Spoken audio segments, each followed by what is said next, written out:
Que derrame bendiciones para todos los seguidores, hermanos que nos siguen en las redes sociales. Por aquí tenemos este Chevrolet Tahoe, año 2015, el cual nos lo traen al taller porque tiene la luz de check engine encendida, tiene múltiples fallas. Ahora mismo el motor está inestable en ralenti, por ejemplo parada. Intenté moverla ahora mismo aquí a la parte del taller. Miren, tiene la luz de check-in encendida. Vamos a verificar. La guagua siente con el motor muy inestable, muy inestable.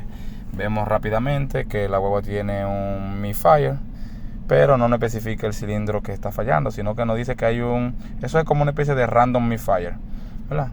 Y vamos a verificar, porque por cualquiera de estos tres códigos de avería no puede encender la luz. Pero vamos primero a enfocarnos en este, porque hablando con el cliente, me parece que el síntoma del cual se está quejando él es el del misfire. La guagua se siente muy inestable, muy inestable, muy inestable.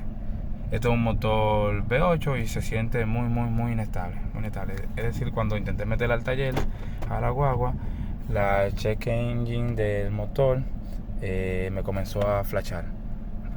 Entonces, así vamos con este diagnóstico. Este Chevrolet Tahoe, año 2015. Bendiciones y queden con Dios.